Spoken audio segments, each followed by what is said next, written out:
This is episode number 2 with author, speaker, and coach of leadership and communications, Robert Kennedy III, defining your UV as a leader of leaders.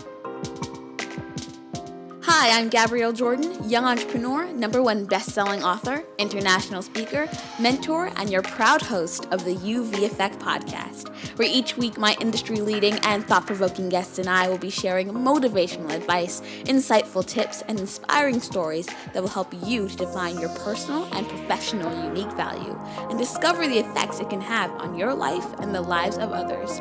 So, without further ado, let's get started.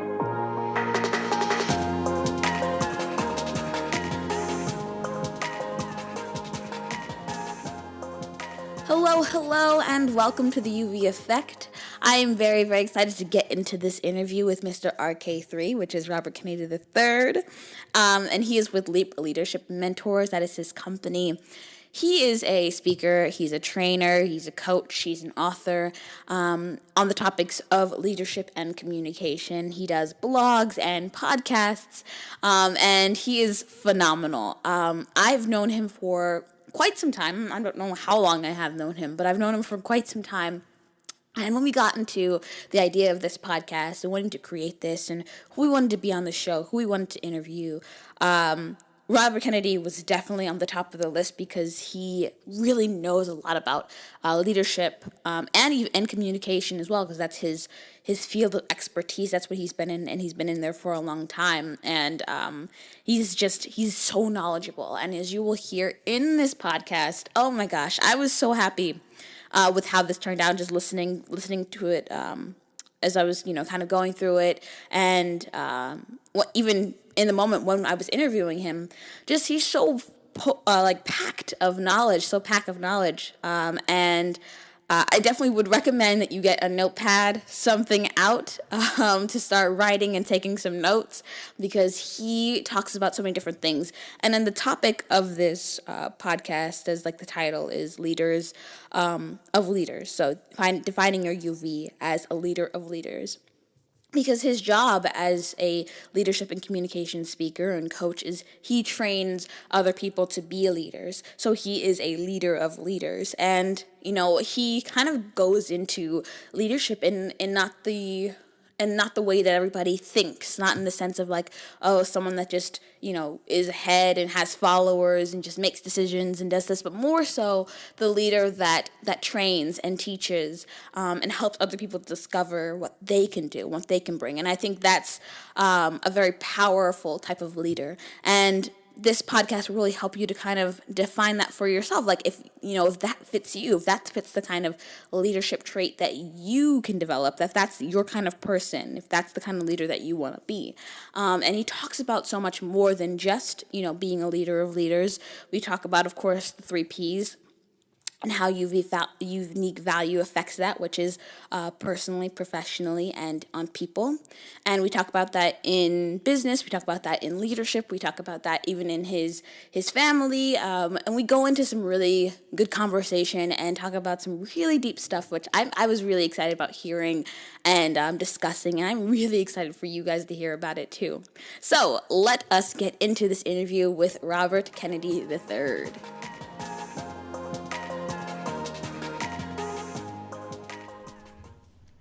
So welcome, Robert Kennedy. Welcome to the UV Effect. Thank you for joining me. It is my absolute pleasure.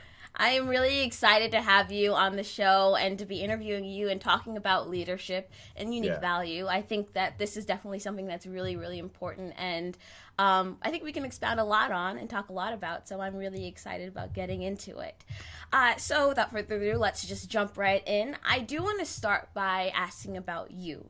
And, why you chose leadership. You have the book, you are a speaker, you're, basically a coach on leadership. And I'm wondering, why did you decide that you wanted to talk about leadership? Why did you want to teach people about leadership? Well, you know what? As I say in the book, I was probably bred to be that. My dad, my parents always talked about leadership, and not leadership as in telling people what to do, but leadership as in, listen, you don't need to wait for anybody else to make the decision. You don't need to wait for everybody else to do stuff first. you can decide that you're going to take the first step. You can decide that you're going to move forward Right. with something, with your dream, with your idea, whatever Right. it is that you have, and people can follow along if they choose. But if you do that and you're excited about it and you're passionate about it, Yeah. then it's going to create a space for you that nobody else can take, that nobody else can replicate. And Right. so, from a personal level, I talk about leadership in that way. And then from an organizational level, how do you frame yourself? How do you, as a leader, how do you appear not as the boss, but as somebody that is really caring and somebody that has a desire to help people move forward Right. into their own leadership space? Okay. So Right. that's the big thing. I think that's important when talking about the first half, where you're talking about how important it is to have that initiative, and you were Yeah. taught to have initiative, and I think that's really really crucial for a lot of people, because a lot of people tend to just kind of wait for something to happen, but a leader is Yeah. someone that makes things happen, and I think right off the bat that's something that people need to take and Right. understand that if they want to make something happen, they have to do that, and that's what you're sharing with other people, and I think that really does kind of direct into the next question I want to ask, and that is, in your book, 7 Ways to, I'm going to say it correctly, seven Yeah. ways to know you are meant to lead. I actually read a little bit of it, and I think it's really, really great. You have a chapter on creativity.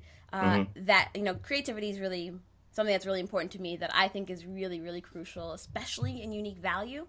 But you talk about creativity. You talk about how you share a story about how the creator of Under Armour, Kevin Plank, he created Under Armour because he was solving a problem. He used his Right. creativity to solve a problem about the soaked T-shirt and everything like that. And if you read the book, you will be able to read that story and see the synopsis of that.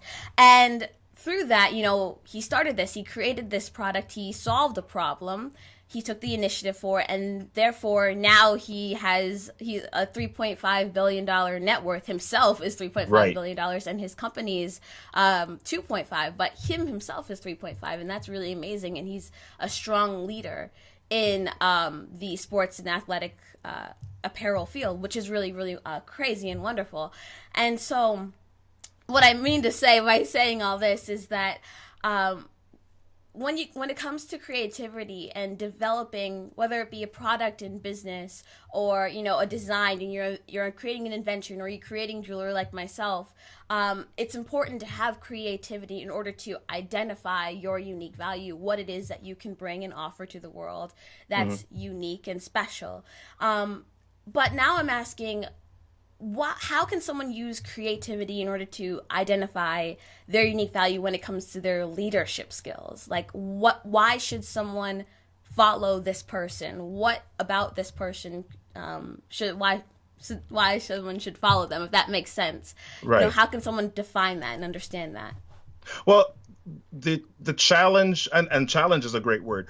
All of us have problems that we run into, whether you decide that you're going to lead or not. You have challenges, you've got problems, you've got to make decisions. You wake up in the morning and you go to the closet and you got to decide what clothes to put on. Right. You put on the clothes and you come out of the room and, oh my gosh, somebody spills something on you. You got ketchup on your shirt. Right. And you have an engagement to go to. Right. You decide that you're going to go grab a meal. You're coming back from the restaurant counter and you're coming to the table and you trip over somebody's leg and the food spills on somebody Right, else's right, table. right. These are all things that happen. Problems happen whether you intend them to happen or not. Right. So when we talk about creativity is your response to those problems. Right. And there are two steps or two levels of this. Am I just in response mode all the time? Do I just respond to the problem as it happened? Or am I creative enough, next level, to envision potential problems Right. and create either a solution before it happens or create my response so that when it happens, I'm ready to just jump into that mode? Right. Right. There was this great book that I read by Steve Chandler called The Wealth Warrior. And he said in it that we always live in one of two modes, either creation or reaction, right? Same letters, you just move the C. Right. Am I good? Am I a creator? or am I a reactor? And Right. we get to decide that. So as a leader, creativity is your tool. It should be in your toolkit Right. for solving problems, whether you feel you're a creative person, like you're an artist Right. or Right. not, Right. Yeah. or you may have limited creativity, and we all have it because as kids you have imagination, and Exactly. all of us created at some point. Somewhere it got Exactly. suppressed along the way. So Right. how do we access that again when we've got problems that enter the space? And I think, yeah, I like that point that you made where it's, it's creation or reaction, how people fall into those categories. Yep. And I definitely believe creativity is in everyone, and that everybody can access it. It tends, as you grow and you get older, you lose a piece of it, but it can be kind of triggered again depending on the situation and what happens. And Right. so, again, when it comes to leadership and your creativity in leadership, I know a lot of people, they work to want to be leaders, or they're trying to develop leadership skills. And oftentimes we kind of try to compare ourselves to other people in order to, get this, like, oh, if I do this, then I'll be a perfect leader. And if I do this, I'll be a Right. perfect leader. But I think it's important, again, staying in line with this idea of unique value, that we're Mhm. able to understand who we are as leaders. Like, what do we contribute? What do we have? What kind of Right. advice would you give to someone that can, help them to focus on what they can bring, other than, what they can bring, what they can do, but rather me as a person, what can I bring to this group, and how can I be an effective leader as myself? Right. Well, a lot of people, the mistake that they make is that they think that leadership is for a couple of reasons. Mm, One might be for money. mm, So I'm a leader when I get promoted at work. mm, I'm a leader when I get a certain amount of salary, or I'm able to start this business, or people buy my product. I'm a leader in right. that way. The second thing, if it's not money, if it's for status or fame or celebrity, Mm-hmm. or so if I'm not being seen, I'm not a leader. If I don't have 400 likes on my post or whatever, Right, then right. then Yeah, then yeah, I'm not a leader, and I yeah. don't have value. And we base our value on some things that don't really Right. matter. I mean, they matter in that, when you have more resources and more visibility, you can do Mm-hmm. certain things. But, as far as the value that I bring to the world, my innate value, the gifts that I have, the talents Mm-hmm. that I have, the skills that come just so much more naturally or easily to me, I've got to figure out what those are. Mm-hmm. So if you're somebody that doesn't yet know what they are, you haven't fully grabbed onto it, Mm-hmm. that can be a challenge. Where do you start? Where do you look? Exactly. And it a lot of times it's in us, but it starts outside of us. People around you naturally identify what you're good at Mm-hmm. pretty quickly and pretty easily. And a lot of times it starts with, what are the questions that people always ask you? What are the problems that they're always asking you to solve? Mm-hmm. What are the conversations that they're always bringing to you? Are they always asking you to fix their computer? Right, Are right. you tech support for them? Right, yeah, right. Are, are you the person that they always ask for advice? Are Mm-hmm. you the person that they always ask for fashion Mm. input? Yeah, What is the thing that you naturally do? Do they talk to you about sports right. all the time? What is the thing that you naturally do that you're just like, whatever, it's not important, and you take it for granted, but Mm. everybody else says, whoa, that's so amazing. And For even them it's a with big that, deal. as you were saying, like the questions that people ask, that again really goes back to that. How do you solve a problem? Are you good at solving a problem? And then linking that back to creativity, Yep. people will come to you because they believe that you can help in this area. Yep. And so right there, yeah, that really does, that can, if people are aware of what they're good at, and seeing what people come to them for, and all this, and being aware of themselves and their surroundings, they definitely will be able to unlock their uniqueness, what they can bring in any Yep. situation, in any scenario. So I think that's really, really great advice and really sound. So let's switch from leadership more to, I guess, entrepreneurship. Yep. And so you are in the leadership field, right? And there are a lot of people that do talk about leadership, and are leadership coaches and things like that. And in a monopolistic competition, we it's often like when I'm as well in a monopolistic competition because I make jewelry. Lots of people make jewelry, and the challenge and like the goal is always to make sure that you are standing out.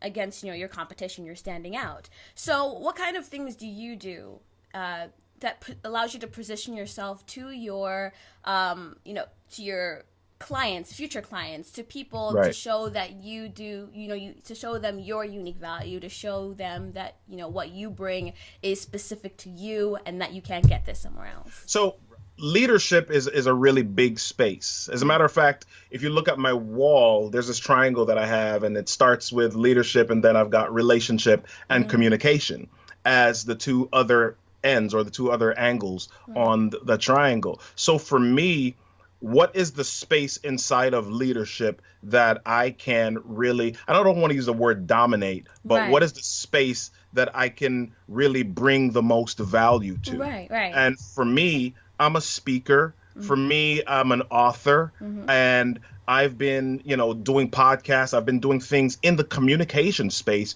for a long time. So my proposition value, or the thing that I share, is I help leaders to communicate more confidently and with more clarity through speaking or through storytelling, writing. And so when I step into an organization, I'm really working with them from the angle of presentation, communication, clarity, confidence.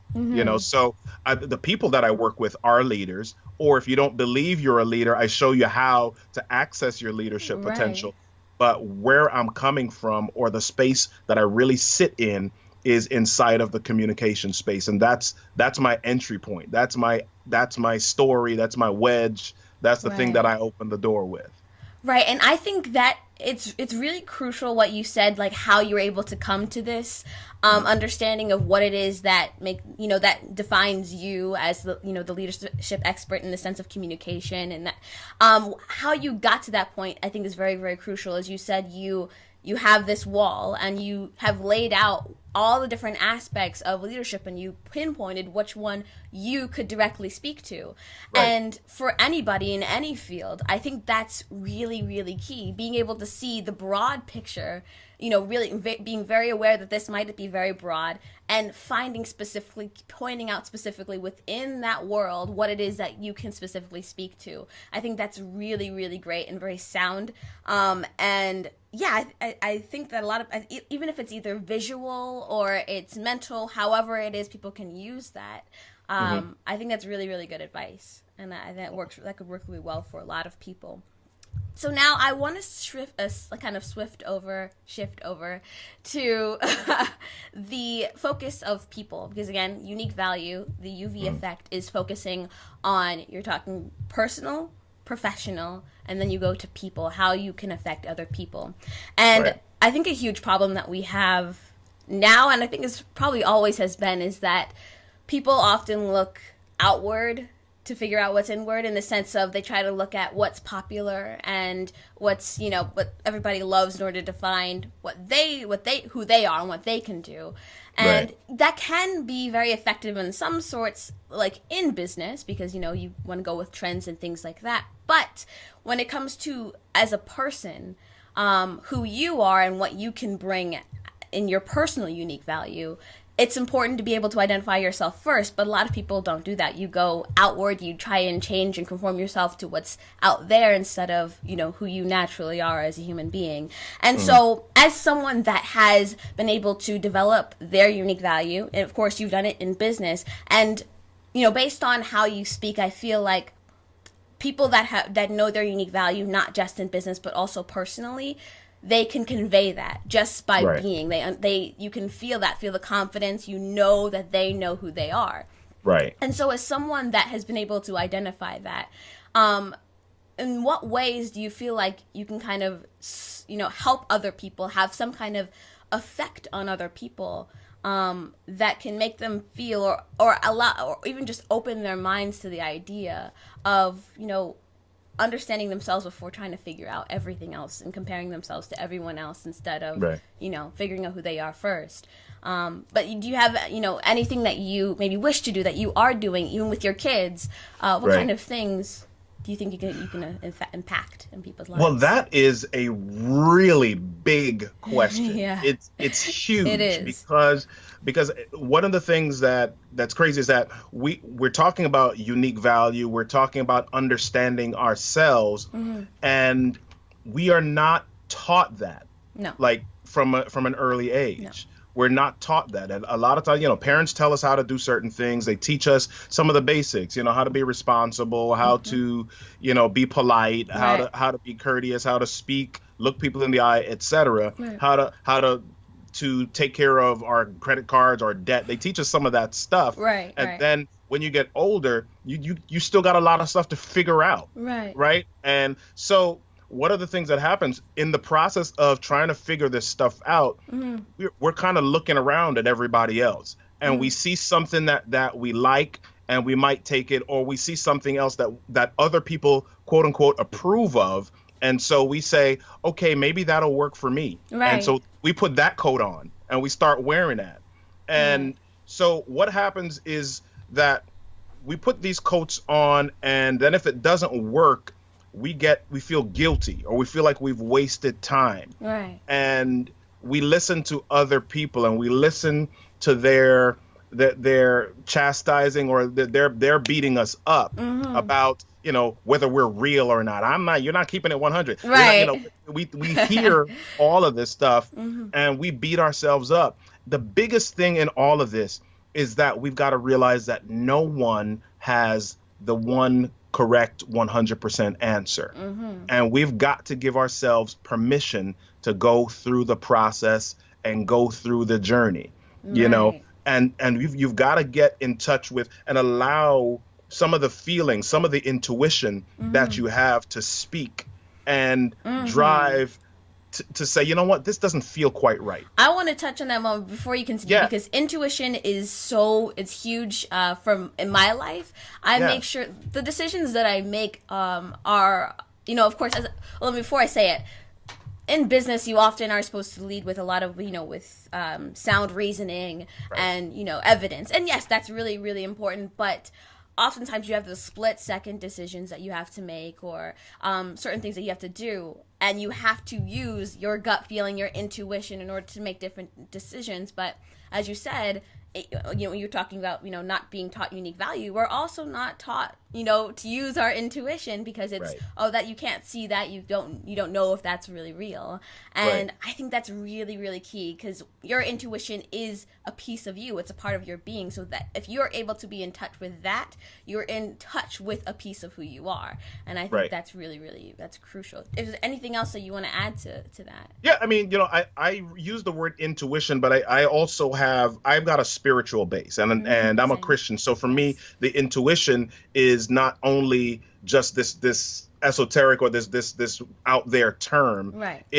It's this thing that you really can't explain, and some of us call it our conscience. Right. It's a spirit understand inside. it. Yeah. There's some things that you do that you feel a certain way about it. Literally, you can be in a room sitting at a table with a bunch of people, and somebody walks in, and you get a certain feeling about that person, or that you get a certain feeling about what they're saying, and you can't explain why, but it's just there. And so we've got to allow ourselves to listen to that. Absolutely. Give ourselves permission to hear that, and then practice acting on it, so that when you have a moment where you've got to make some split-second decisions, you're not over analyzing or overthinking, because you're out of practice with listening to that. Right. You access your first thought. You access that intuition. You access and listen to that thing that's telling you, do this or don't do that, or don't work with this person or work with this person.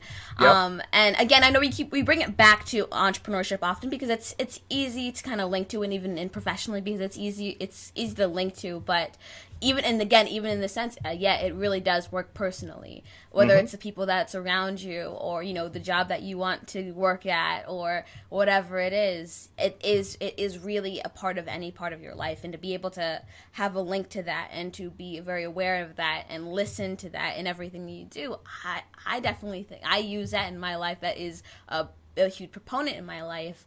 Yeah. And I think it's something that more people really need to access and they need to be a part of. Good, continue. Yeah. So, I was just going to say that so many of us, we're not sure about it, but then we look back at our lives and we look back at the times where we were struggling, where stuff was just ridiculously hard, or it was just craziness happening. And if you think about it, you look back to one moment or one decision and you kind of say, you know what, I kind of knew. Right. I kind of knew that I shouldn't have done that, or I just kind of feeling, it's too late to fix it now. But, yeah, I mean, even again, I'll relate to being a kid because I take tests in school all the time, right? Yeah. And there's been so many times where I've taken a test and I've gotten an answer wrong where I knew I was gonna go with that one for first, and I got it wrong. And that's just so you look back and you see the things that you knew. You knew that that's what you wanted to do, but it wasn't tangible,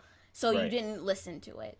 And that's something I think a lot of people suffer with, and not just in the intuition sense, but also in just the things that people decide to do and decide to work with. Not work with, the people they decide to work with. Yeah.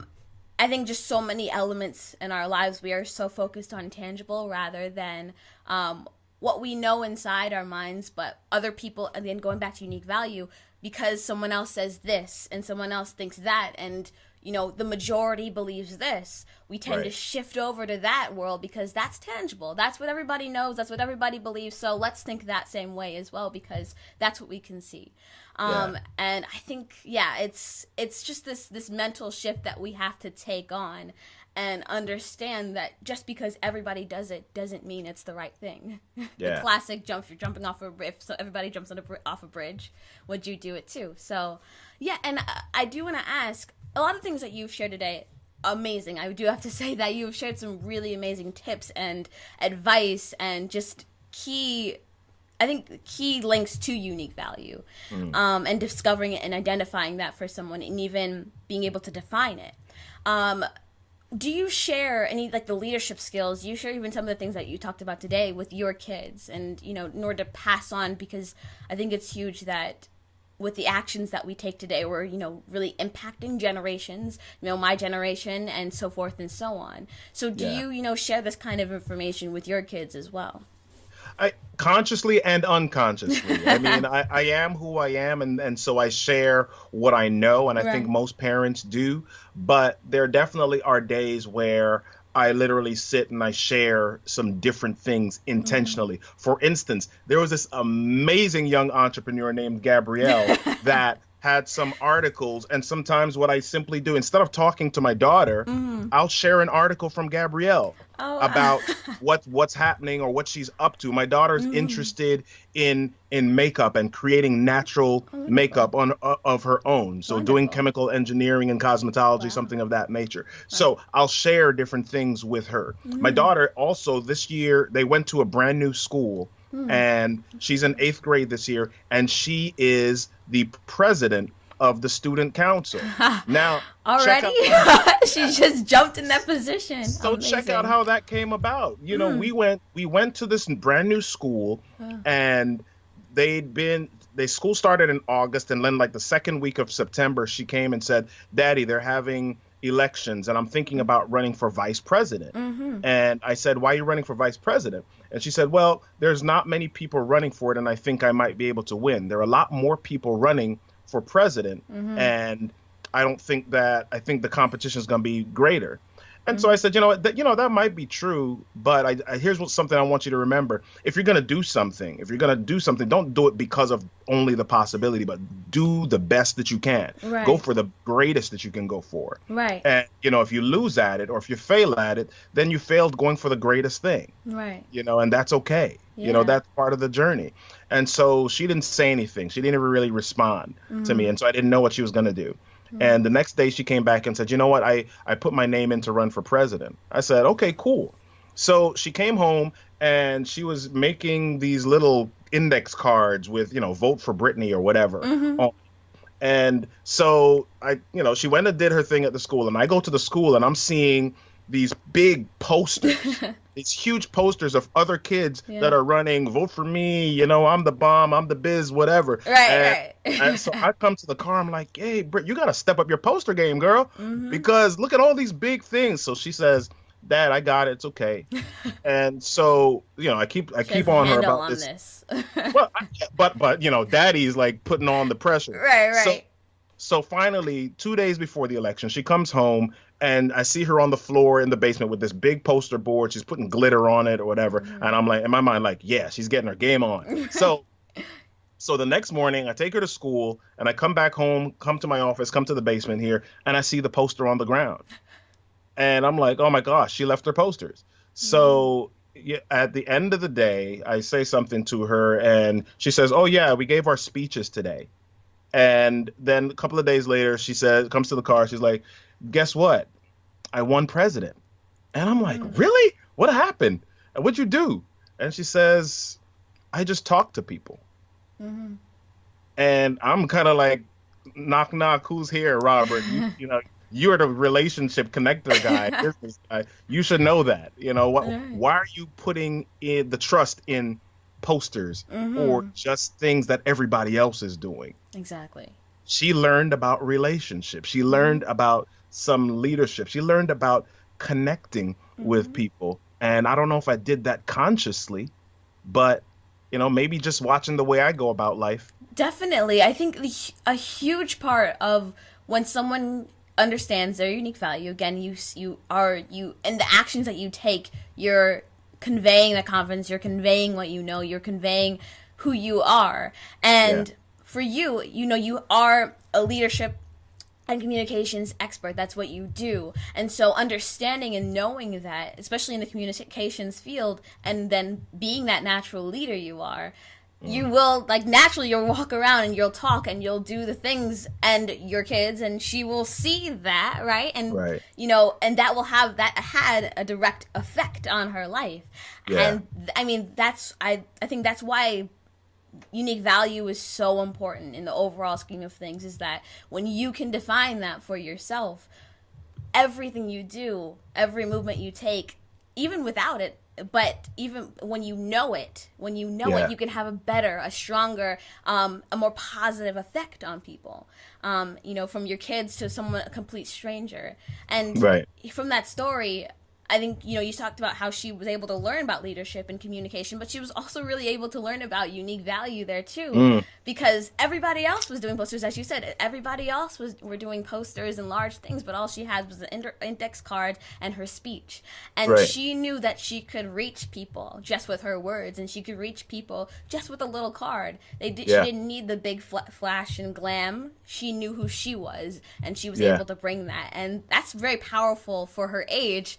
And to be able to even unlock that even just a little bit. She probably doesn't even know it, but I mean, that's really, really powerful. Yeah. But I think that, I mean, just from hearing the story, knowing that, you know, people don't become the way they are just out of, you know, pure blind luck or whatever. There is a base that's established, and you've obviously established a great base for her, and so that's really powerful. And what I've heard from you today, you've definitely have so much to share, and a lot of knowledge to bring to people to help them to understand, and in leadership as well as personally, because leadership can go far beyond, you know, one aspect. But that's absolutely wonderful and very powerful what you've shared in this story and throughout the interview today. So I do want to end. Is there anything else that you might want to share that we've missed? Anything coming up that you might want to talk about? Well, you know, there's always something coming up. I mean, we're talking about the book, so the book is there. Yes. It's on the market. It's on Amazon. I've got 7 ways to know. 7 ways to know you were meant to lead. Exactly. Yep. Yep. So that's happening. I've got a couple other projects that are online for this year as well. A men's leadership devotional that's going to be coming out with. There were 20 other authors that I pulled together to make that happen. So that's going to happen. Yeah, so in a few months. Thank you. And so, yeah, that's happening. I'm launching a new program called Zero to Paid, helping people who desire to be speakers to move from the from not getting paid, right, right, to getting money for it and being able to support what they're up to. So, I'm launching that program next month. We'll make sure to have links to your information, social media, and website all below and in the site. So you'll be able to see it and click it and check out everything that he's doing, get the book as well, and see what's coming up, because he is definitely on the move and doing wonderful things. And as you heard today, he is full of knowledge and full of insight. So thank you again so much, Mr. Robert, for joining me and sharing so much wonderful knowledge. You're welcome. It was a pleasure to be here. Thank you.